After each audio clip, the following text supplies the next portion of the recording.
Hello friends, welcome to my channel UP PCS with Chauhan. Guys, यहाँ पे आज हम एक नई बुक लेके आए हैं आपके सामने, जो कि आपकी घटना चक्र की दृष्टि 2021। गाइस, इसमें जो आपका करंट है पिछले एक साल का कवर किया जाएगा, जो सितंबर 2020 से लेकर 2021 तक का है।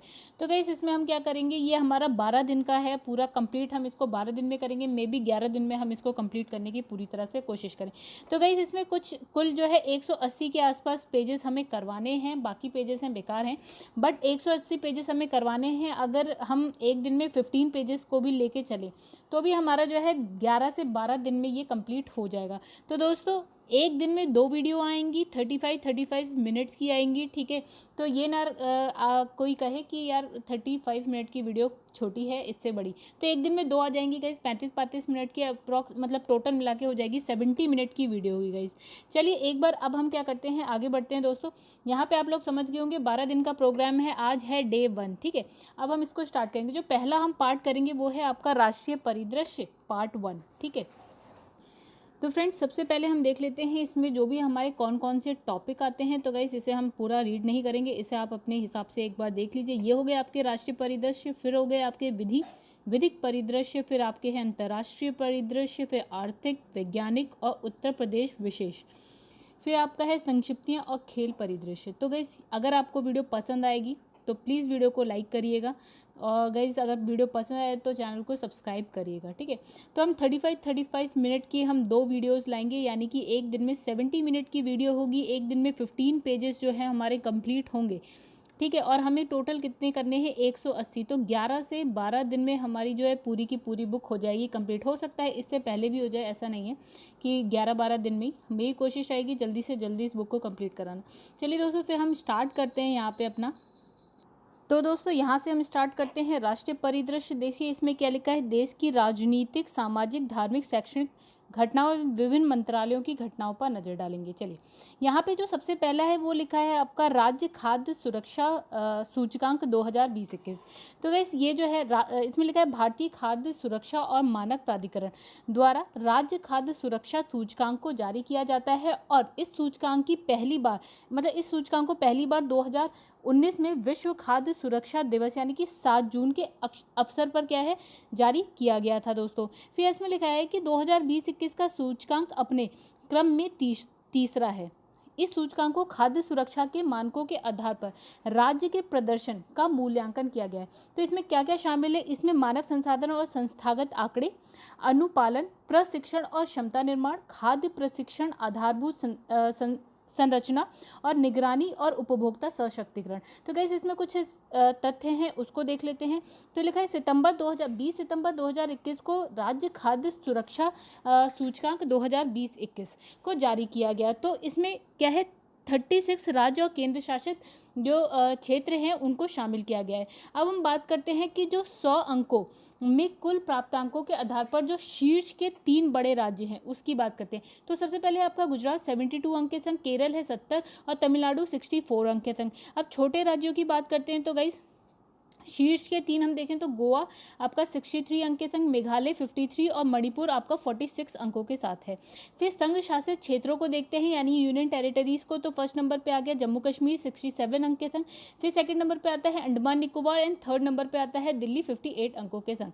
अब इसमें लिखा है सूचकांक में सबसे निम्न स्थान प्राप्त करने वाले राज्य और संघ राज्य क्षेत्र की अगर बात करते हैं तो गाइस, सबसे पहले आता है मिजोरम।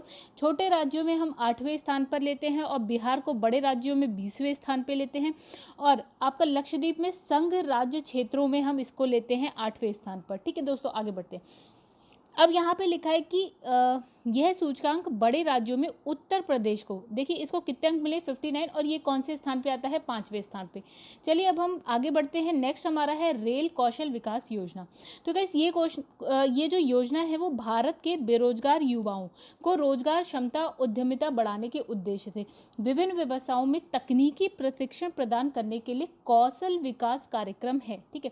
अब इसमें कुछ तथ्य हैं, उसको देख लेते हैं। तो ये जो है 17 सितंबर 2021 जिसको रेल संचार, इलेक्ट्रॉनिक्स एंड सूचना प्रौद्योगिकी मंत्री, क्या नाम है, अश्विनी वैष्णव द्वारा रेल कौशल विकास योजना की शुरुआत की गई। ठीक है, अब ये योजना प्रधानमंत्री कौशल विकास योजना के तत्वाधान में प्रारंभ की गई है और इस योजना के तहत 3 वर्ष की अवधि में 50,000 युवाओं को क्या प्रशिक्षण प्रदान किया जाएगा और 1,000 युवाओं और उम्मीदवारों को प्रशिक्षण प्रदान किया जाएगा प्रारंभ में। ठीक है, और जो क्या है, अप्रेंटिस अधिनियम 1961 के तहत प्रशिक्षुओं को प्रदान किए जाने वाले प्रशिक्षण के अतिरिक्त होगा ये। फिर लिखा है ये प्रशिक्षण 4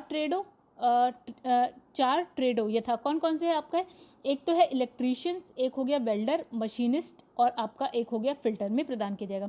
अब 100 घंटे की बुनियादी प्रशिक्षण इसमें क्या है, शामिल है। अब क्षेत्रीय आवश्यकताओं के अनुसार क्षेत्रीय रेलवे और उत्पादन इकाइयों द्वारा अन्य ट्रेडों में प्रशिक्षण कार्यक्रम जोड़ा जाएगा। फिर इसमें लिखा है कि प्रशिक्षण निःशुल्क होगा और प्रशिक्षण हेतु पात्रों के चयन मैट्रिक में प्राप्त अंकों के आधार पर होंगे। और किस आयु वर्ग को जो है इसमें उम्मीदवार पात्र, मतलब किस आयु के लोग इसमें आ सकते हैं, तो 18 से लेकर 35 वर्ष के। और ये क्या है, इसमें लिखा है इस योजना के लिए जो नोडल एजेंसी है वो है आपकी बनारस लोकोमोटिव वर्कर्स। फिर प्रशिक्षुओं का प्रशिक्षण पूर्ण होने पर राष्ट्रीय रेल और परिवहन संस्थान या national rail and transportation institute द्वारा आवंटित ट्रेड में प्रमाण पत्र प्रदान किया जाएगा।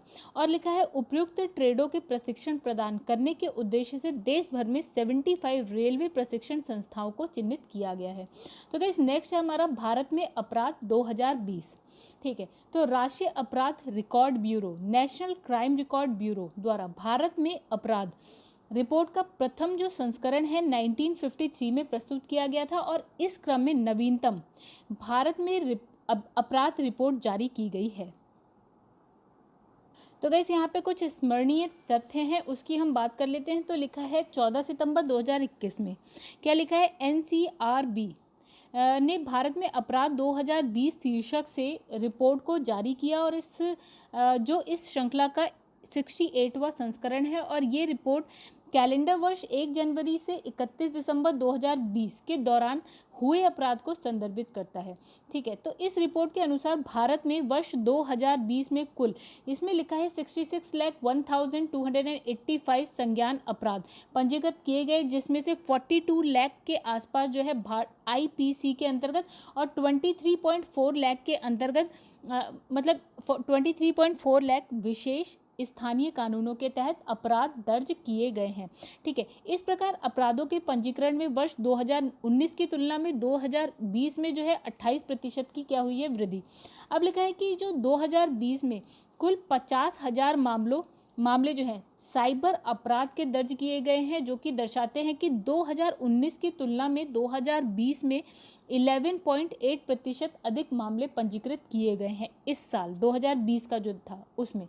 अब लिखा है इंडिया जस्टिस रिपोर्ट 2020। तो कैसे यहाँ लिखा है इंडिया जस्टिस रिपोर्ट के अंतर्गत पुलिस, न्यायपालिका, कारागार, कानूनी सहायता प्राप्त भारत के राज्यों की रैंकिंग जारी की गई है। ठीक है, तो इसमें लिखा है India justice report Tata trust द्वारा जारी किया जाता है और इंडियन जस्टिस रिपोर्ट का जो प्रथम संस्करण था वो कब 2019 में जारी किया गया था।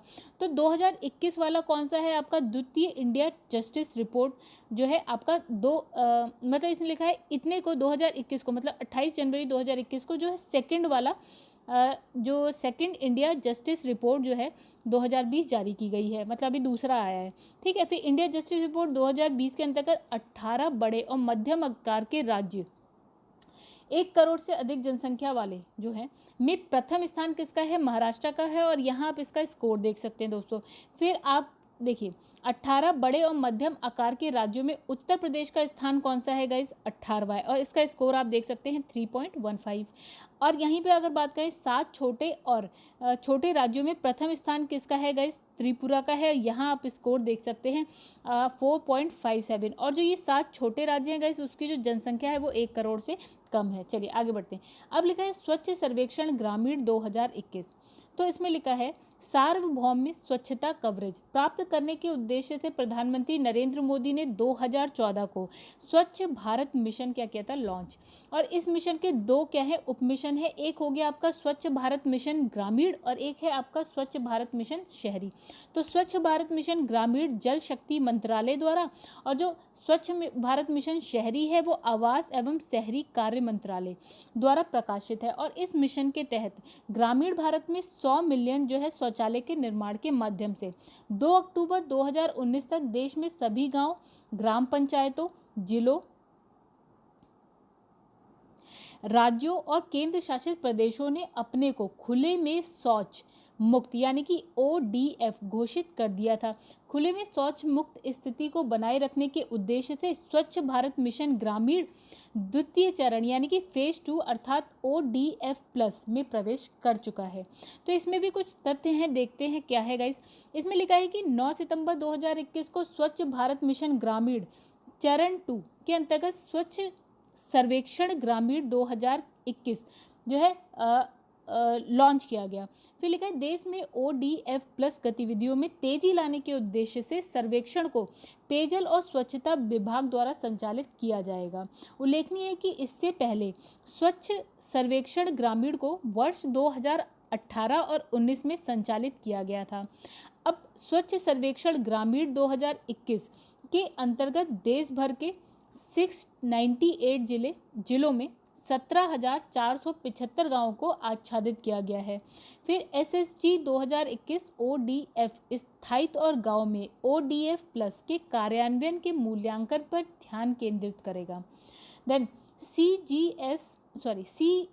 SSG 2021 में कई नए तत्व यानी कि एलिमेंट्स को शामिल किया गया है। कौन कौन से, जैसे एक हो गया ठोस तरल प्लास्टिक अपशिष्ट का आकलन, मल अपशिष्ट प्रबंधन व्यवस्थाएं, मासिक धर्म संबंधी स्वच्छता पर जागरूकता, मासिक धर्म संबंधी जो अपशिष्ट हैं उसके लिए प्रबंधन और निपटान व्यवस्था। तो यहाँ लिखा है स्वच्छ आइकॉनिक स्थल गाइस। नेक्स्ट है, तो इसमें लिखा है 25 फरवरी 2021 को जल शक्ति मंत्रालय द्वारा स्वच्छ भारत मिशन ग्रामीण की स्वच्छ आइकॉनिक स्थल, ठीक है, पहल के चरण 4 के अंतर्गत 12 आइकॉनिक स्थल के चयन की घोषणा की गई है। आइए देखते हैं वो कौन से 12 स्थल हैं। तो एक है आपका अजंता की गुफा महाराष्ट्र, सांची स्तूप मध्य प्रदेश, कुंभलगढ़ किला मध्य प्रदेश, जैसलमेर किला आपका राजस्थान में है, रामदेवरा आपका जैसलमेर राजस्थान में है, गोलकुंडा का किला हैदराबाद तेलंगाना में, सूर्य मंदिर कोंकण ओडिशा में है, रॉक गार्डन चंडीगढ़, डल झील श्रीनगर जम्मू एंड कश्मीर है, बांके बिहारी मंदिर मथुरा उत्तर प्रदेश है, आगरा का किला आगरा उत्तर प्रदेश, कालीघाट मंदिर वेस्ट बंगाल में। तो स्वच्छ आइकॉनिक स्थल पहल का उद्देश्य देश के प्रतिष्ठित यानी कि आइकॉनिक धरोहरों, आध्यात्मिक सांस्कृतिक स्थलों को स्वच्छ पर्यटन गंतव्य यानी कि डेस्टिनेशन के रूप में रूपांतरित करना है। तो गाइस नेक्स्ट पेज पे आ गए हम, जिसमें लिखा है सुजलाम अभियान। तो इसमें लिखा है 25 अगस्त 2021 को है आज़ादी का अमृत महोत्सव के अंक के रूप में जल शक्ति मंत्रालय द्वारा सुजलाम अभियान का शुभारंभ किया गया। तो ODF स्थायित्व एवं जो है गंदला जल प्रबंधन हेतु यह एक 100 दिवसीय अभियान है और इस अभियान के तहत निम्न प्रमुख क्षेत्र पर ध्यान केंद्रित किया जाएगा। पहला लिखा है 10 लाख सोख्ता गड्ढे का निर्माण, और फिर दूसरा है आपका शौचालय की मरम्मत, तीसरा है नए परिवारों तक शौचालय की पहुंच। तो यह अभियान देश के गांव में अल्प समय में त्वरित गति से जो आपका ODF+ के दर्जे को प्राप्त करने के उद्देश्य से संचालित होगा। फिर नेक्स्ट आपका लिखा है इंदौर भारत का पहला जल आधिक्य शहर। 11 अगस्त 2021 को केंद्रीय आवास एवं शहरी कार्य मंत्रालय ने इंदौर को भारत का पहला जल आधिक्य शहर क्या किया है, घोषित किया है। और इंदौर से स्वच्छ सर्वेक्षण 2021 के तहत देश के पहले जल आधिक्य शहर यानी कि वाटर प्लस सिटी होने का प्रमाण पत्र प्राप्त किया है इंदौर ने, ठीक है। ध्यातव्य है कि इंदौर को भारत के सबसे स्वच्छ शहर का दर्जा भी प्राप्त है लगातार चौथी बार। तो यहाँ लिखा है NIRF इंडिया रैंकिंग्स 2021 की बात करते हैं गाइस यहाँ पे।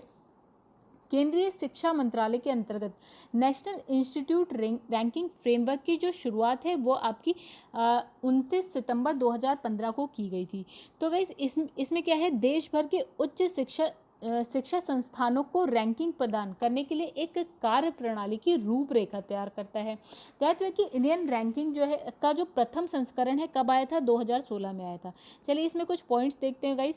तो 9 सितंबर 2021 को केंद्रीय शिक्षा जो मंत्री हैं हमारा धर्मेंद्र प्रधान ने नेशनल इंस्टीट्यूट रैंकिंग फ्रेमवर्क के अंतर्गत देश में उच्च शिक्षण संस्थानों को इंडियन रैंकिंग 2021 जारी करी है। तो गाइस इसमें क्या है, ये क्या है, छठवां संस्करण है।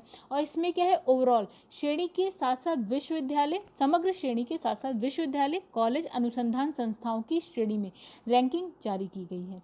तो लिखा है साथ ही 7 विभिन्न विषयों, ठीक है, जैसे कि आपका हो गया इंजीनियरिंग, मैनेजमेंट हो गया, आपका फार्मेसी हो गया, लॉ, मेडिकल, आर्किटेक्चर हो गया, दंत चिकित्सा यानी कि डेंटल में भी जो है संस्थानों को रैंकिंग प्रदान की गई है। तो वर्ष 2021 में इंडियन रैंकिंग में पहली बार अनुसंधान संस्थानों को जो है रैंकिंग प्रदान की गई है, ठीक है। अब इसमें लिखा है रैंकिंग फ्रेमवर्क के तहत संस्थानों का मूल्यांकन मानदंडों के निम्न 5 विस्तृत समूहों के आधार पर किया जाएगा। कौन से है वो 5 विस्तृत समूह? एक तो हो गया आपका टीचिंग, लर्निंग एंड रिसोर्सेज, दूसरा है आपका अनुसंधान, पेशेवर अभ्यास, और तीसरा है आपका स्थानक परिणाम, स्नातक परिणाम, फिर है आपका पहुंच और समावेशिता, ठीक है, आउटरीच एंड इंक्लूसिवनेस, फिर है आपका बोध। चलिए, इस सर्वेक्षण में देश भर के सरकारी और गैर सरकारी उच्च शिक्षण संस्थाओं को शामिल किया गया है। तो उच्च शिक्षा संस्थाओं का जो ओवरऑल सूची में 10 स्थान प्राप्त करने वाले जो संस्थान हैं गाइस, हम उसकी बात कर लेते हैं। हम संस्थान देखेंगे, स्कोर आप लोग खुद देख लीजिएगा गाइस, ठीक है। तो सबसे पहले नंबर पे है IIT मद्रास चेन्नई, फिर आता है आपका भारतीय विज्ञान संस्थान आपका बेंगलुरु में, IIT बॉम्बे मुंबई, फिर आपका IIT दिल्ली नई दिल्ली, IIT कानपुर में, फिर आपका 6 नंबर पे आता है IIT खड़गपुर में, फिर IIT रुड़की आपका रुड़की में आता है गाइस, IIT गुवाहाटी में आता है, जवाहरलाल नेहरू विश्वविद्यालय आपका नई दिल्ली में। 10वें नंबर पे है BHU यानी बनारस हिंदू यूनिवर्सिटी, जो कि आपको मिलेगा वाराणसी में। तो इसने लिखा है NIRF की इस रैंकिंग के शीर्ष 10 में उत्तर प्रदेश के 2 संस्थान यानी कि IIT कानपुर आता है और बनारस हिंदू विश्वविद्यालय आता है। अब उच्च शिक्षण संस्थानों की समग्र सूची में उत्तर प्रदेश के जो संस्थान है गाइस उसकी हम बात करेंगे। तो 5th नंबर पे हमने देखा IIT कानपुर आ गया, 10th नंबर पे BHU आ जाता है, 18th नंबर पे अलीगढ़ मुस्लिम यूनिवर्सिटी है, और 28वें रैंक पे आपका आता है BHU। तो guys BHU Varanasi, BHU Banaras Hindu विश्वविद्यालय, और यहाँ है IIT, ठीक है, IIT BHU बहू, पता नहीं गाइस, यहाँ पे लिखा है 43 पे लिखा है एमिटी यूनिवर्सिटी या एमिटी विश्वविद्यालय नोएडा, मतलब गौतम बुद्ध नगर, और फिर आपका लिखा है गाइस 60वें पे रैंकिंग है आपकी किंग जॉर्ज मेडिकल कॉलेज जो कि आपका लखनऊ में आता है। 84वीं रैंकिंग है शिव नाडर विश्वविद्यालय गौतम बुद्ध नगर में आता है, और 88 जो है आपका मोतीलाल नेहरू राष्ट्रीय प्रौद्योगिकी संस्थान जो कि आपका आता है प्रयागराज में। तो गाइस आगे लिखा है इसमें विश्वविद्यालय श्रेणी में भारतीय विज्ञान संस्थान बेंगलुरु को प्रथम, जवाहरलाल नेहरू विश्वविद्यालय नई दिल्ली को द्वितीय, और बनारस हिंदू विश्वविद्यालय वाराणसी को तीसरा स्थान प्राप्त हुआ है। तो इंजीनियरिंग श्रेणी में प्रथम और द्वितीय स्थान पे कौन कौन से? IIT मद्रास और IIT दिल्ली है। फिर प्रबंधन श्रेणी में आपका आता है IIM अहमदाबाद फर्स्ट नंबर पे है, IIM बेंगलुरु जो है सेकंड नंबर पे है। फिर आता है आपका देखिए अखिल भारतीय आयुर्विज्ञान संस्थान नई दिल्ली को चिकित्सा श्रेणी में शीर्ष स्थान प्राप्त है। फिर national law school of India university Bengaluru को विधि यानी कि कानून श्रेणी में प्रथम स्थान प्राप्त है, और दंत चिकित्सा की श्रेणी में आपका Manipal college of dental science जो कि आपका कहाँ है उडुपी कर्नाटका में मिलेगा, उसको फर्स्ट स्थान मिला है। देन आपको यहाँ देखना है फार्मेसी श्रेणी में लगातार तीसरे वर्ष जो है जामिया हमदर्द नई दिल्ली में जो है उसको फर्स्ट स्थान मिला है, और कॉलेज श्रेणी में लगातार 5वें वर्ष जो है मिरांडा हाउस दिल्ली को जो है प्रथम स्थान मिला है। फिर अनुसंधान संस्थाओं की श्रेणी में अगर फर्स्ट देखें तो हम गाइस उसमें क्या है, भारतीय विज्ञान संस्थान बेंगलुरु को फर्स्ट स्थान मिला है। तो इसमें लिखा है नेक्स्ट जो है हमारा कार्बी आंगलोंग समझौता। तो गाइस यहाँ पे लिखा है कि कार्बी आंगलोंग मध्य असम में स्थित एक बड़ा जिला है और वृहद नृजातीय आदिवासी समूह यथा कार्बी, डिमासा, बोडो, कुकी, हमार, तिबा, गारो, मान, रेगमा, नागा आदि का मिलन बिंदु है। इन आदिवासी समूहों में कार्बी का प्रमुख स्थान है, ठीक है, जो कि अपने विद्रोही गुटों के माध्यम से अपने लिए एक अलग राज्य की मांग कर रहा है, ठीक है, और कब से 1980 के दशक के उत्तरार्ध से कर रहा है। तो गाइस इसमें क्या कुछ पॉइंट्स हैं देखते हैं। 4 सितंबर 2021 को नई दिल्ली में गृह मंत्री अमित शाह, असम के मुख्यमंत्री, कार्बी आंगलोंग स्वायत्त परिषद के प्रतिनिधियों और 5 उग्रवादी समूहों के प्रतिनिधियों के बीच कार्बी आंगलोंग समझौता क्या होता है, संपन्न होता है। तो बातचीत में शामिल मुख्य जो आपके प्रतिनिधि हैं, कौन प्रतिनिधि यानी कि गुट की बात करते हैं, तो यहाँ लिखा है people's democratic council of Karbi Longri, PDCK, okay. दूसरा आपका है Karbi Longri north Cachar hills liberation front, KLNLF, ठीक है। कार्बी पीपल्स लिबरेशन टाइगर्स हो गया आपका, और एक हो गया आपका कुकी लिबरेशन फ्रंट हो गया, और फिर है यूनाइटेड पीपल लिबरेशन आर्मी हो गया। तो ये सारे गुट हैं, मतलब एक गुट था जिसमें ये सब हैं। तो इसमें लिखा है शांति स्थापना हेतु किए गए पूर्व प्रयास की बात कर लेते हैं पहले हम। तो केंद्र और राज्य सरकार विद्रोही गुट के साथ समझौता और समस्या के समाधान हेतु लंबे समय से क्या है प्रयासरत हैं, बहुत टाइम से चल रहा है सिस्टम। तो इस क्रम में क्या है शांति हेतु सहमति पत्र यानी कि MOU 2 बार यानी कि 1995 और 2011 में 3 पक्ष केंद्र राज्य विद्रोही जो गुट हैं उनके बीच हस्तांतरित किए गए थे, परंतु जो है व्याप्त जो है मतभेदों और उदासीनता के कारण इसका प्रतिफल मतलब इसका जो प्रतिफल है नहीं मिल पाया।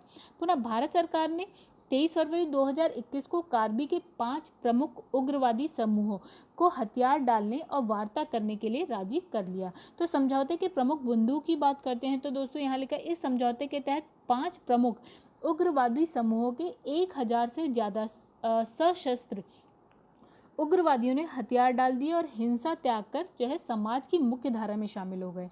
तो कार्बी क्षेत्र के विकास के लिए जो है 5 वर्ष में 1000 करोड़ रुपए केंद्र और राज्य सरकार द्वारा आवंटित किए गए हैं। तो यहाँ लिखा है कि KAAC के अधिकार क्षेत्र के बाहर रहने वाले कार्बी लोगों के विकास के लिए असम सरकार द्वारा कार्बी कल्याण परिषद का गठन किया गया। फिर लिखा है असम की क्या क्षेत्रीय और प्रशासनिक अखंडता को प्रभावित किए बिना कार्बी आंगलोंग स्वायत्ता परिषद को अधिक से अधिक स्वायत्ता प्रदान की जाएगी। कार्बी आंगलोंग स्वायत्ता परिषद के संसाधनों को पूरा करने के लिए राज्य की संचित निधि में संशोधन किया जाएगा और कार्बी आंगलोंग क्षेत्र की सांस्कृतिक और भाषाई पहचान को सुरक्षा और संरक्षण प्रदान किया जाएगा। उग्रवादियों के पुनर्वास का प्रावधान भी समझौते में शामिल है। फिर आपका है गाइस नेक्स्ट जो टॉपिक है वो है पूर्वोत्तर क्षेत्र जिला सतत विकास लक्ष्य सूचकांक और डैशबोर्ड 2021-22। तो लिखा है कि 26 अगस्त 2021 को नीति आयोग ने पूर्वोत्तर क्षेत्र के विकास मंत्रालय में सतत विकास लक्ष्यों यानी कि सस्टेनेबल डेवलपमेंट गोल को स्थानीय बनाने की दिशा में पूर्वोत्तर क्षेत्र जिला सतत विकास लक्ष्य सूचकांक और डैशबोर्ड बेसलाइन रिपोर्ट 2021-22 के पहले संस्करण को जारी किया।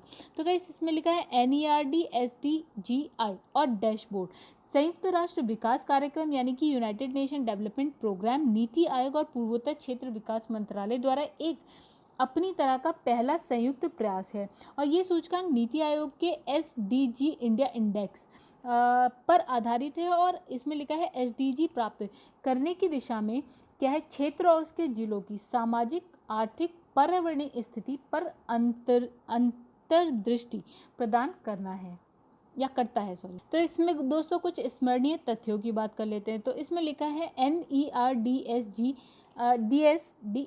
DSDGI और क्या डैशबोर्ड 2021-22 पूर्वोत्तर के 8 राज्य कौन कौन से हैं अरुणाचल प्रदेश, असम, मणिपुर, मेघालय, मिजोरम, नागालैंड, सिक्किम और त्रिपुरा के सभी जिलों की प्रगति को 84 संकेतकों के आधार पर मापता है और जो सांख्यिकी और कार्यक्रम कार्यान्वयन मंत्रालय के राष्ट्रीय संकेतक फ्रेमवर्क से संबद्ध है। तो ये 48 संकेतक जो है 18 वैश्विक लक्ष्यों को शामिल करते हैं। फिर गणना हेतु विचार किए गए 48 संकेतकों में से 40% केंद्रीय मंत्रालय और राष्ट्रीय स्तर के सर्वेक्षण तथा जो आपके 60% राज्य स्तर के स्रोतों से प्राप्त किए गए हैं। प्रत्येक जिला हेतु आपका NER SDG इंडेक्स SDG वार 15 सतत विकास लक्ष्यों के आधार पर स्कोर की गणना करता है। तो SDG 14 और 17 को इस गणना से बाहर रखा गया है। ठीक है, प्रत्येक जिले के प्रदर्शन को 0 से 100 के बीच में मापा जाएगा। और यहाँ पे लिखा है यदि जिले को 100 अंक प्राप्त हैं तो इसका क्या मतलब है कि जिले में 2030 हेतु निर्धारित लक्ष्यों को प्राप्त कर लिया जाएगा। ठीक है, तो अब गाइस यहाँ पे बात करते हैं सूचकांक में 75.87 अंक के साथ जो है पूर्वी सिक्किम जिला पहले और 75.73 अंकों के साथ गोमती और उत्तरी त्रिपुरा दूसरे स्थान पर है। ठीक है, अब रिपोर्ट के अनुसार 103 जिलों के अंक जो है 53 से लेकर आपका 75.87 तक विस्तृत है। ठीक है, जिसमें 53 अंक के साथ जो है आपका लिखा है किफिरे नागालैंड अंतिम स्थान पर है। अब लिखा है रैंकिंग में 103 जिलों में से 64 जिले समग्र अंक और रैंकिंग के आधार पर बेहतर प्रदर्शन करने वाले अग्रणी श्रेणी के अंतर्गत आते हैं, जबकि 34 अच्छा प्रदर्शन करने वाले वर्ग में आते हैं। अब लिखा है सिक्किम और त्रिपुरा के सभी जिले अग्रणी श्रेणी में आते हैं, जबकि कोई भी जिला आकांक्षी या लक्ष्य प्राप्तकर्ता श्रेणी में शामिल नहीं है। अब लिखा है सिक्किम की राज्य मछली। तो लिखा है 18 सितंबर 2021 को जारी एक अधिसूचना के माध्यम से सिक्किम सरकार ने कॉपर महरीश जिसे स्थानीय रूप से कैटली कहा जाता है को राज्य मछली घोषित कर दिया। तो इंपॉर्टेंट है गाइस। और फिर लिखा है कॉपर महसीर का वैज्ञानिक नाम क्या है गाइस, यहाँ पे लिखा है नियोलिसोचिलस हेक्सागोनोलेपिस। तो ये मछली मुख्य रूप से तिस्ता और क्या है रंगित नदी तथा उनकी सहायक नदियों में पाई जाती है। 1992 में राष्ट्रीय कृषि अनुसंधान परिषद ने राष्ट्रीय मत्स्य अनुवांशिकी संशोधन ब्यूरो लखनऊ में कैटली मछली को लुप्त प्राय प्रजाति के रूप में वर्गीकृत किया था। अब 2014 में क्या होता है, अंतर्राष्ट्रीय प्रकृति संरक्षण संघ यानी कि IUCN ने इसे लुप्तप्राय श्रेणी में वर्गीकृत किया। तो गाइस आगे इसमें लिखा है भारतीय स्मार्ट सिटीज पुरस्कार 2020। तो 25 जून 2021 को केंद्रीय आवास और शहरी कार्य मंत्रालय ने भारतीय स्मार्ट सिटीज पुरस्कार प्रतियोगिता 2020 की घोषणा की। फिर इन पुरस्कारों की घोषणा 3 परिवर्तनकारी शहरी मिशनों स्मार्ट सिटी मिशन, अमृत मतलब Atal mission for urban rejuvenation and urban transformation तथा प्रधानमंत्री आवास योजना शहरी की क्या है 6ठी वर्षगांठ के उपलक्ष्य में की गई थी। गौरतलब है कि ये तीनों योजना जो है शहरी कायाकल्प के लिए एक दूरदर्शी कार्यक्रम का हिस्सा थी। तो ISAC 2020 में उत्तर प्रदेश ने राज्य कैटेगरी में पहला स्थान हासिल किया है, जबकि मध्य प्रदेश ने दूसरा और तमिलनाडु ने तीसरा। फिर इसमें लिखा है कि सिटी अवार्ड के संयुक्त विजेता के रूप में इंदौर और सूरत को घोषित किया गया है। और इसमें लिखा है उल्लेखनीय कि 2019 में स्मार्ट सिटी में सूरत एकमात्र विजेता था, अभी इंदौर और सूरत दोनों हैं। तो अब इसमें लिखा है केंद्र शासित प्रदेश अवार्ड विजेता में कौन आता है, चंडीगढ़ आता है। अहमदाबाद को सिटी जो है स्मार्ट सिटी लीडरशिप अवार्ड प्राप्त हुआ है। इसके बाद वाराणसी और रांची दूसरे और तीसरे स्थान पे आए हैं। फिर गाइस आगे लिखा है climate smart citizen assessment framework 2.0 यानी कि CSCAF के तहत सूरत, इंदौर, अहमदाबाद, पुणे, विजयवाड़ा, राजकोट, विशाखापट्टनम, पिंपरी चिंचवाड़ और बड़ोदरा शीर्ष 9 प्रदर्शनकर्ता शहर हैं, जिसमें से 4 जो है स्टार रैंकिंग प्राप्त की है 4 ने। फिर है राष्ट्रीय खाद्य तेल ऑयल पाम मिशन। तो लिखा है तिलहन और खाद्य तेल 2 अत्यधिक संवेदनशील आवश्यक वस्तुएं हैं। भारत विश्व में तिलहन के सबसे बड़े उत्पादकों में से एक है। भारत में मूंगफली, सरसों, सफ़ेद सरसों, तिल, कुसुम, अलसी, काला तिल, अरंडी, परंपरागत रूप से उगाए जाने वाली तिलहन है। ठीक है, अब 1986 में तिलहनों पर प्रौद्योगिकी मिशन की स्थापना ने देश में खाद्य तेल अर्थव्यवस्था के विकास में महत्वपूर्ण योगदान दिया। तो इस मिशन को वर्ष 2014 में राष्ट्रीय तिलहन एवं तेल palm mission, national mission on oil seed and oil palm में परिवर्तित कर दिया गया। तो गाइस यहाँ स्मरणीय तथ्यों की बात करते हो तो 18 अगस्त 2021 को प्रधानमंत्री की अध्यक्षता में केंद्रीय मंत्रिमंडल ने राष्ट्रीय खाद्य तेल ऑयल पाम मिशन की शुरुआत को मंजूरी प्रदान की है। तो एक नई केंद्रीय प्रायोजित योजना के रूप में लॉन्च इस मिशन के अंतर्गत पूर्वोत्तर क्षेत्र, अंडमान निकोबार द्वीप समूह पर विशेष रूप से ध्यान केंद्रित किया जाएगा। तो इस मिशन के उद्देश्य निम्नवत है। पहला, 2025-26 तक ऑयल पाम 6.5 लाख हेक्टेयर अतिरिक्त क्षेत्र को आच्छादित करना और अंततः इसे बढ़ाकर 10 लाख हेक्टेयर करना है। दूसरा लिखा है कच्चा ताल तेड़ के उत्पादन को वर्ष 2025-26 तक 11.20 लाख टन और वर्ष 2019 से 30 तक जो है 28 लाख टन तक पहुंचाना है। उल्लेखनीय है कि तिलहन उत्पादन वर्ष 2014-15 के 275 लाख टन से बढ़कर वर्ष 2020-21 में 365.65 लाख टन पहुंच गया है। और इस योजना के लिए 11,040 करोड़ रुपीस का वित्तीय परिव्यय निर्धारित किया गया है। कुल परिव्यय में जो है 8,144 करोड़ जो है केंद्र सरकार वहन करेगी और 2,196 करोड़ जो है राज्य सरकार देगी। ठीक है, अब इसमें लिखा है जलियांवाला बाग शताब्दी स्मारक पार्क। तो जलियांवाला बाग राष्ट्रीय स्मारक अधिनियम 1951 के माध्यम से जलियांवाला बाग को एक राष्ट्रीय स्मारक घोषित किया गया। इस स्मारक का प्रबंधन जलियांवाला बाग राष्ट्रीय स्मारक ट्रस्ट द्वारा किया जाएगा और 13 अप्रैल 2019 से 13 अप्रैल 2020 तक जलियांवाला बाग हत्याकांड के शताब्दी समारोह का आयोजन किया जाएगा। कुछ तथ्यों की बात कर लेते हैं, पॉइंट्स की बात कर लेते हैं। तो 14 अगस्त 2021 को पंजाब के तत्कालीन मुख्यमंत्री कैप्टन अमरिंदर सिंह ने जलियांवाला बाग शताब्दी स्मारक पार्क का क्या किया, उद्घाटन किया। ज्ञातित्व है कि आपका 25 जनवरी 2021 को अमरिंदर सिंह द्वारा वर्चुअल माध्यम से जलियांवाला बाग शताब्दी स्मारक की आधारशिला रखी गई और इस पार्क की स्थापना पंजाब के अमृतसर जिले में क्या रणजीत एवेन्यू स्थित अमृत आनंद पार्क में की गई। तो नेक्स्ट है गाइस, यहाँ पे मुख्यमंत्री ने गुरु नानक देव विश्वविद्यालय की जलियांवाला बाग पीठ की स्थापना की घोषणा की और ये पार्क जो है 4,490 वर्ग किलोमीटर से अधिक क्षेत्र में निर्मित है और इस शताब्दी स्मारक के तहत सफेद संगमरमर के 5 स्तंभों का निर्माण किया गया है। चलिए, प्रधानमंत्री उज्ज्वला योजना 2.0। तो 1 मई 2016 को स्वच्छ ईंधन बेहतर जीवन के नारे के साथ प्रधानमंत्री उज्ज्वला योजना का शुभारंभ उत्तर प्रदेश में से किया गया। तो इस योजना का जो उद्देश्य है पारंपरिक ईंधन जैसे कि लकड़ी, कोयला, उपले इत्यादि के उपयोग करने वाले ग्रामीण और वंचित वर्गों के परिवार को स्वच्छ ईंधन जैसे कि LPG को उपलब्ध कराना है। तो स्मरणीय तथ्य यानी कि कुछ पॉइंट्स की बात करते हैं तो प्रधानमंत्री उज्ज्वला योजना के तहत गरीबी रेखा से नीचे जीवन यापन करने वाले 5 करोड़ महिला सदस्यों को करने वाले परिवारों की जो 5 करोड़ महिला सदस्य हैं उनको मुफ्त में क्या है LPG कनेक्शन उपलब्ध कराने का लक्ष्य रखा गया था। तो 2018 में इस योजना का विस्तार कर इसके अंतर्गत 7 और श्रेणियों की महिला लाभार्थियों को शामिल किया गया। तो ये 7 श्रेणियां कौन सी? अनुसूचित जाति, अनुसूचित जनजाति, प्रधानमंत्री आवास योजना ग्रामीण, अंत्योदय अन्न योजना, अनन्य योजना और अन्य पिछड़ा वर्ग, चाय बागान से संबंधित जनजातीय वनवासी, द्वितीय क्षेत्र और नदी द्वीपों के निवास करने वाले लोग। ठीक है, तो इसके साथ ही LPG कनेक्शन उपलब्ध कराने के लक्ष्य को संशोधित कर 8 करोड़ कर दिया गया और 7 सितंबर 2019 को प्रधानमंत्री नरेंद्र मोदी ने 8 करोड़वा LPG कनेक्शन औरंगाबाद महाराष्ट्र में वितरित किया है।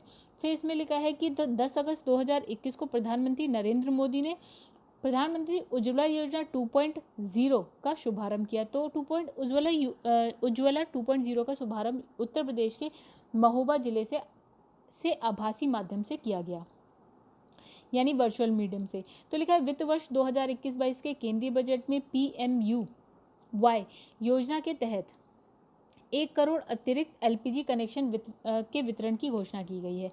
यह अतिरिक्त 1 करोड़ LPG कनेक्शन प्रधानमंत्री उज्ज्वला योजना 2.0 के तहत प्रदान किया जाएगा और PMUY 2.0 के तहत कम आय वाले उन परिवारों को आच्छादित किया जाएगा जिन्हें पहले चरण के तहत शामिल नहीं किया गया था। तो उज्ज्वला 2.0 के तहत लाभार्थियों का पहला रिफिल और चूल्हा निःशुल्क प्रदान किया जाएगा। ठीक है, पहला। तो गाइस नेक्स्ट पे आते हैं, देखिए यहाँ पे क्या लिखा है। तो यहाँ लिखा है विश्व जैव, ठीक है, तो यहाँ लिखा है विश्व जैव ईंधन दिवस। तो प्रतिवर्ष 10 अगस्त को विश्व जैव ईंधन दिवस के रूप में मनाया जाता है। इस दिवस का उद्देश्य क्या है? पारंपरिक जीवाश्म ईंधनों के विकल्प के रूप में गैर जीवाश्म ईंधन के महत्व को क्या है, महत्व के प्रति जागरूकता पैदा करना है और साथ ही जैव ईंधन के क्षेत्र में सरकारों द्वारा किए गए विभिन्न प्रयासों पर प्रकाश डालना है। तो शून्य अभियान की बात करते हैं। 15 सितंबर 2021 को नीति आयोग ने आरएमआई इंडिया के साथ शून्य अभियान क्या है, शुरुआत की थी। तो यह उपभोक्ताओं उद्योग के साथ मिलकर शून्य प्रदूषण आपूर्ति वाहनों को बढ़ावा देने की एक पहल थी। तो इसका उद्देश्य क्या है? शहरी क्षेत्रों में इलेक्ट्रॉनिक वाहनों को अपनाए जाने में तेजी लाना था, यानी कि इलेक्ट्रॉनिक वाहनों के लिए। फिर इसमें लिखा है लद्दाख में केंद्रीय विश्वविद्यालय की स्थापना। 22 जुलाई 2021 को केंद्रीय मंत्रिमंडल द्वारा लद्दाख में केंद्रीय विश्वविद्यालय की स्थापना को मंजूरी दी गई। ज्ञातव्य है कि वित्तीय वर्ष 2021-22 के केंद्रीय बजट में वित्त मंत्री निर्मला सीतारमण ने लेह में केंद्रीय विश्वविद्यालय की स्थापना की क्या प्रस्ताव रखा था। तो उल्लेखनीय है कि जम्मू और कश्मीर पुनर्गठन अधिनियम 2019 के अंतर्गत जम्मू कश्मीर राज्य को 2 केंद्र शासित प्रदेशों में क्या है, बांट दिया गया, जो कि है जम्मू कश्मीर और लद्दाख। ठीक है, तो लद्दाख में एक भी केंद्रीय विश्वविद्यालय नहीं रह गया था, जबकि जम्मू कश्मीर में वर्तमान में जम्मू कश्मीर केंद्रीय विश्वविद्यालय, जम्मू केंद्रीय विश्वविद्यालय और कश्मीर केंद्रीय विश्वविद्यालय स्थित है। तो लिखा स्मरणीय तथ्य में तो 5 अगस्त 2021 को लोकसभा द्वारा केंद्रीय विश्वविद्यालय विधेयक 2021 जो संशोधन हो चुका है, ठीक है, पारित किया गया। तो इसमें लिखा है कि 6 अगस्त 2021 को ये विधेयक राज्यसभा द्वारा पारित कर दिया गया है और 12 अगस्त 2021 को राष्ट्रपति की मंजूरी के पश्चात विधेयक को अधिनियम का रूप ले लिया है विधेयक ने। ठीक है, इस अधिनियम के माध्यम से केंद्रीय विश्वविद्यालय अधिनियम 2009 में क्या हुआ है, संशोधन हुआ है और वो हो गया है 2021। ठीक है, आगे बढ़ते हैं। तो लिखा है केंद्रीय विश्वविद्यालय संशोधन अधिनियम 2021 के अंतर्गत केंद्र शासित प्रदेश यानी कि लद्दाख में एक केंद्रीय विश्वविद्यालय की स्थापना का प्रावधान रखा गया है। तो इस विद्यालय का नाम क्या होगा? सिंधु केंद्रीय विश्वविद्यालय होगा और ये देश का पहला ऐसा केंद्रीय विश्वविद्यालय होगा जिसका नाम किसी नदी के नाम पर रखा गया है, सिंधु नदी के नाम पर रखा गया है। 2 चरणों में 7 वर्षों के लिए जो है 750 करोड़ रुपए का बजटीय प्रावधान के साथ इस विद्यालय की बुनियादी ढांचे की स्थापना की जाएगी। तो केंद्रीय शिक्षा मंत्रालय के बजटीय प्रावधानों के माध्यम से भारत की संचित निधि द्वारा इस खर्च की पूर्ति की जाएगी। तो इस विश्वविद्यालय का अधिकार क्षेत्र लेह और कारगिल सहित पूरे लद्दाख क्षेत्र में होगा। ठीक है, तो गाइस आगे लिखा है आपका एकीकृत बहुउद्देशीय अवसंरचना विकास निगम। तो 22 जुलाई 2021 को केंद्रीय मंत्रिमंडल ने लद्दाख में एक एकीकृत बहुउद्देशीय अवसंरचना विकास निगम की स्थापना की मंजूरी प्रदान की है। तो ये लद्दाख में अवसंरचना विकास के लिए मुख्य निर्माण एजेंसी है। तो ये निगम की अधिकृत पूंजी 25 करोड़ रुपए और क्या है, आवर्ती व्यय लगभग 2.42 करोड़ रुपीस प्रति वर्ष होगा। तो ये निगम लद्दाख में पर्यटन और परिवहन उद्योग के विकास के लिए आधारभूत ढांचे का निर्माण करने के साथ स्थानीय उत्पादों और हस्तशिल्प उद्योगों को प्रोत्साहन देने के लिए विपणन सुविधाओं का भी विकास और विस्तार करने में महत्वपूर्ण भूमिका निभाएगा। तो इस निगम की स्थापना से लद्दाख का एकीकृत और समावेशी विकास सुनिश्चित होगा। तो इस नेक्स्ट हमारा है उमलिंग ला दर्रा विश्व की सबसे ऊंची मोटर योग्य सड़क है। ठीक है, तो अभी तक विश्व की सबसे ऊंची मोटर योग्य सड़क का विकास रिकॉर्डेड बोलीविया की एक सड़क के नाम दर्ज था। तो उल्लेखनीय है कि बोलीविया में ज्वालामुखी उतुरुकू से होकर जाने वाली 18,953 फीट ऊंचाई पर स्थित मोटर योग्य सड़क का निर्माण किया गया है। तो गाइस इसको कंप्लीट करते हैं हम। तो इसमें कुछ तथ्य हैं उसको देख लेते हैं। तो 4 अगस्त 2021 को जारी एक प्रेस विज्ञप्ति के अनुसार सीमा सड़क संगठन यानी कि BRO ने पूर्वी लद्दाख में उमलिंग ला दर्रा पर मोटर वाहन संचालन योग्य सड़क का निर्माण कर विश्व में एक नया कीर्तिमान स्थापित किया है। तो 19,300 फीट की ऊंचाई पर स्थित ये विश्व का सबसे ऊंची मोटर योग्य सड़क है और इस सड़क का निर्माण कार्य जो है 2017 में आरंभ हुआ था। इस सड़क का निर्माण हिमांक प्रोजेक्ट के तहत किया गया और 52 किलोमीटर लंबी क्या है डामरीकृत रोड है ये, और उमलिंग ला टॉप से होकर जो है गुजरने वाली एक सड़क लद्दाख के चिसुमले एवं देमचोक गांव के पास को आपस में जोड़ती है। तो ये सड़क जो है माउंट एवरेस्ट के आधार शिविरों से भी ऊंचे स्थानों पर निर्मित है। तो उल्लेखनीय है कि माउंट एवरेस्ट का नेपाल स्थित दक्षिण आधार शिविर जो है 17,598 फीट की ऊंचाई पर है, जबकि तिब्बत स्थित क्या उत्तरी आधार शिविर जो है 16,900 फीट की ऊंचाई पर है। तो 17,700 फीट की ऊंचाई पर स्थित सियाचिन ग्लेशियर से भी अधिक ऊंचा ये सड़क निर्मित की गई है। तो गाइस यहाँ लिखा है प्रोजेक्ट हिमांक। चलिए नहीं, इसके बाद यहाँ पे एक और पॉइंट है, लिखा है गिनीज वर्ल्ड रिकॉर्ड के अनुसार फेयर बैंक्स अलास्का अमेरिका से क्या है सैंटियागो चिली तक, फिर यहाँ से पूर्व की और ब्यूनस आयर्स यानी कि अर्जेंटीना तक, और ब्राजीलिया ब्राज़ील में समाप्त होने वाली क्या है पैन अमेरिकन हाईवे विश्व की सबसे लंबी मोटर योग्य सड़क है। ठीक है, गिनीज वर्ल्ड रिकॉर्ड में दर्ज है गाइस। ठीक है, चलिए इसकी जो लंबाई है वो है 24,140 किलोमीटर है। ठीक है, तो गाइस आगे बढ़ते हैं हम। चलिए, तो गाइस ये और पढ़ लेते हैं, उसके बाद हम क्या है अपना नेक्स्ट पार्ट में लाएंगे इसी को। तो इसमें लिखा है प्रोजेक्ट हिमांक। तो लद्दाख में सड़क अवसंरचना के विकास के लिए अगस्त 1985 में प्रोजेक्ट हिमांक को सीमा सड़क संगठन द्वारा लॉन्च किया गया था, और इस प्रोजेक्ट को द माउंटेन क्या है टेमोस के नाम से भी जाना जाता है। हिमांक परियोजना के तहत बीआरओ वास्तविक नियंत्रण रेखा यानी कि LAC के साथ लद्दाख में सड़कों और संबंधित बुनियादी ढांचे के निर्माण और रख रखाव के लिए जिम्मेदार है। और इसमें क्या है खारदुंगला और फिर है तुंगलांग ला और फिर है चांगला दरे में विश्व की सबसे अधिक ऊंची जो है मोटर योग्य सड़कें शामिल हैं। तो दोस्तों हम क्या करते हैं ना, इस पार्ट को यहीं पे रोक देते हैं। बाकी अभी क्योंकि हमारा वीडियो 40 मिनट का हो चुका है, तो गाइस हम क्या करेंगे, हमने कहा कि हम एक दिन में 2 वीडियो लाया करेंगे। ठीक है, 2 वीडियो में गाइस क्या होगा, तो गाइस 2 वीडियो में क्या होगा कि हमारा एक वीडियो 30 to 40 मिनट का होगा, एक 40 मिनट का होगा। तो हम एक दिन में 15 पेजेस कंप्लीट करेंगे, राइट।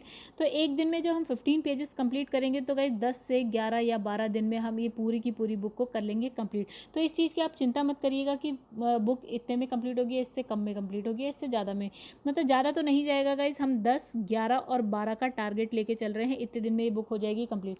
ठीक है दोस्तों, तो आज मेरा डे 1 था। ठीक है, आज इस वक्त रात के बज रहे हैं 9। तो गाइस यहाँ पे आज मैं सिर्फ एक वीडियो जो है 40 मिनट की इसको अपलोड करूँगी। बाकी कल से क्या होगा कि जो वीडियोज़ है ना, 2 वीडियो पर डे, ठीक है, पर डे अपलोड होंगी गाइस। ठीक है, तो चलिए गाइस, तो दोस्तों अगर वीडियो पसंद आई हो तो वीडियो को लाइक करिएगा और कमेंट करके बताइएगा कैसी लगी, और शेयर करिएगा अगर वीडियो पसंद आई हो। और चैनल को सब्सक्राइब नहीं किया हो तो गाइस चैनल को सब्सक्राइब कर लेना, #UPPCS with Chauhan for all government exams. तो गाइस यहाँ पे इस वीडियो को करते हैं ख़त्म। कोशिश करेंगे अगर आज ही हमारी दूसरी वीडियो आ जाए तो बहुत अच्छा है, नहीं तो हम क्या करेंगे कल से स्टार्ट करते हैं सही से।